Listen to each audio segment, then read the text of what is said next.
Hai, sekarang kita akan mencoba untuk belajar Edpuzzle.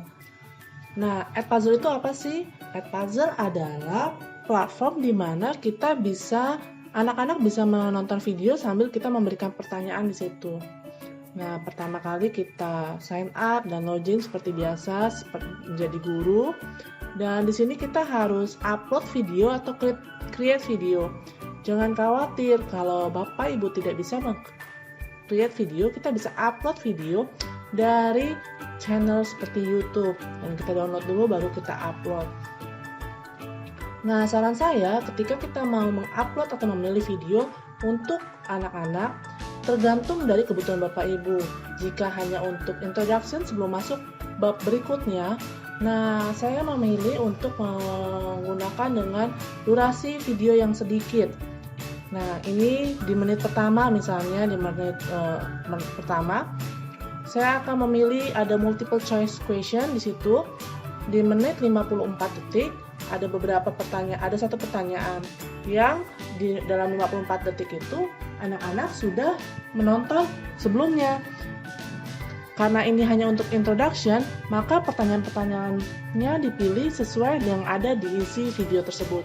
Juga pertanyaan-pertanyaan yang sangat simpel sehingga anak-anak memiliki bayangan. Kemudian ada open-ended question. Open-ended question biasanya digunakan untuk stimulus ketika anak diberikan kasus atau bukan untuk nilai. Di multiple choice, kita bisa memberikan grade loh Bapak Ibu. Nanti akan terlihat bagaimana tampilan anak. Selain multiple choice A, B, C, D, E, bisa juga true or false. Tadi saya sudah katakan bahwa materi ini hanya untuk introduction sebelum masuk ke kelas, sehingga materi-materinya atau pertanyaan-pertanyaan yang dipilih akan sangat mudah dan sangat sesuai dengan video. Sudah 2 pertanyaan yang kita buat. Dan ini pertanyaan yang ketiga. Ada true and false lagi. Sesuai dengan yang ada di video. Oh iya, untuk Edpuzzle sendiri kita juga bisa berikan notes kepada anak-anak. Misalnya ada satu durasi tertentu anak-anak diminta untuk menonton lebih sesama. Bapak Ibu juga bisa menaruhnya loh di sana.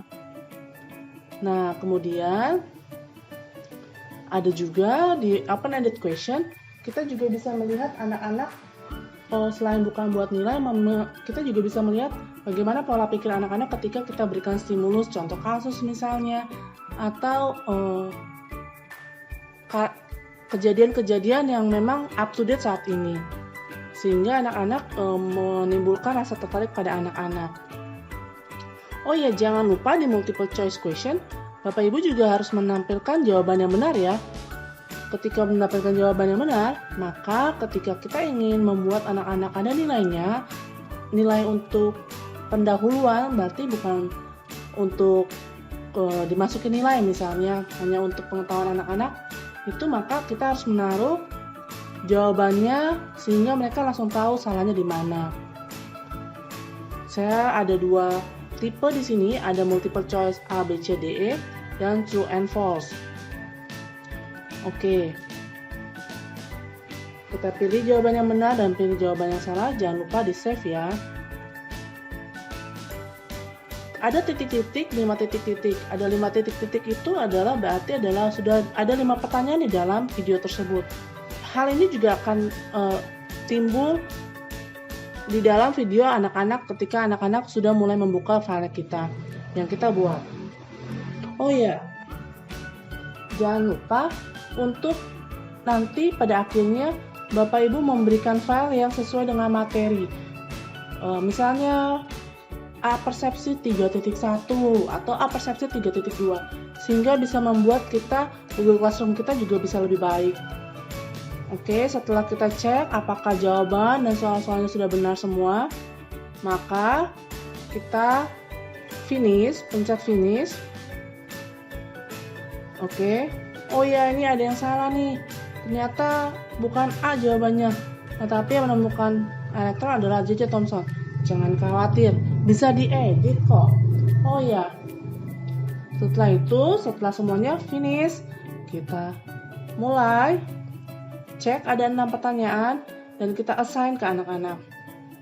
Kita pilih due date-nya karena ini hanya pendahuluan untuk sebelum materi masuk, mungkin due date-nya 1 minggu atau satu setengah minggu atau 3 hari sebelum kita masuk kelas.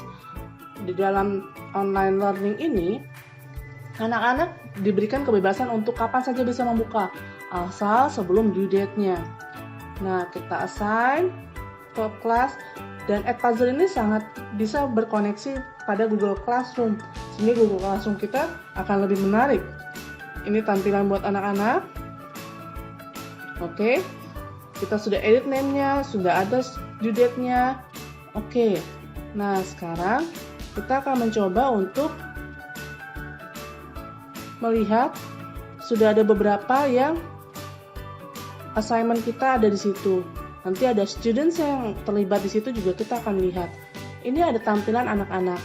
Di dalam tampilan anak-anak akan diminta untuk menginput kode classroom yang ada di Edpuzzle untuk materi yang kita ingin assign ke anak-anak.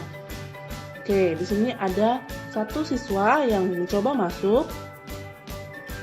Kita lock classroom-nya, kita izinkan dia masuk ke classroom kita, dan ini tampilan anak-anak.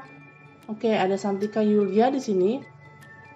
Kita lihat di Santika Yulia juga ada di menit 54 detik, di menit 1 lewat 10 detik, 1 menit 10 detik. Tetapi ketika anak-anak hanya untuk melihat 54 detik saja, maka tidak akan tahu jawabannya. Diusahakan, kenapa usahanya jawabannya pendek-pendek atau filmnya pendek-pendek, sehingga jawabannya juga pendek-pendek Bapak Ibu, dan itu tidak menimbulkan kebosanan kepada anak-anak.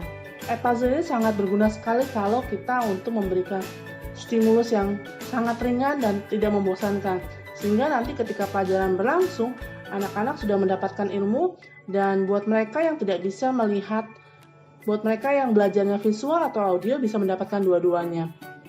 Bahkan juga secara kinetik loh, karena mereka juga menjawab pertanyaan. Nah, ini kelihatan ada yang salah.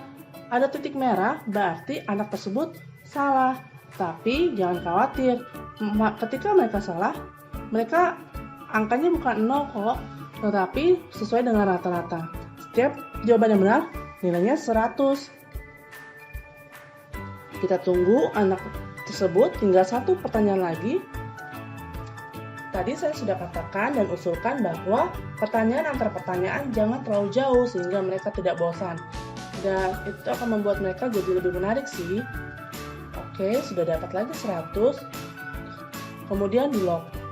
Nah, sudah selesai. Ini finishingnya. Oke. Maka kita lihat nilainya rata-rata kan. Nah, ketika anak-anak sudah mendapatkan nilainya, jangan khawatir bahwa mereka juga bisa melihat nilai-nilai video-video sebelumnya. Tetapi ketika sudah dilakukan, baru akan timbul nilai-nilainya. Dan kemudian di Edpuzzle ini juga kita bisa masuk ke export gradebook. Export gradebook dalam bentuk Excel. Jadi setiap nilai-nilai yang ada di sini kita bisa lihat untuk satu kelas. Oke, mari kita review. Apa itu Edpuzzle? Edpuzzle adalah satu aplikasi untuk memaksa atau membuat anak menonton video sambil menjawab pertanyaan. Dan hal ini sering dilakukan sekali pada zaman sekarang ya. Dan siapa saja yang bisa membuat Edpuzzle? Kita semua bisa kok, sangat simpel. Dan bagaimana membuat Edpuzzle? Tadi sudah dijelaskan ya. Satu hal, kita bisa upload video yang sudah ada, punya orang, dan jangan lupa sertakan sumbernya ya. Dan kapan saja dan di mana saja Edpuzzle bisa dibuat. Mengapa Edpuzzle disarankan dari saya? Edpuzzle adalah salah satu aplikasi yang membuat anak-anak jadi tidak bosan. Oke, terima kasih. Tetap semangat belajar Bapak Ibu Guru, membuat pelajaran semakin menarik. Tuhan memberkati.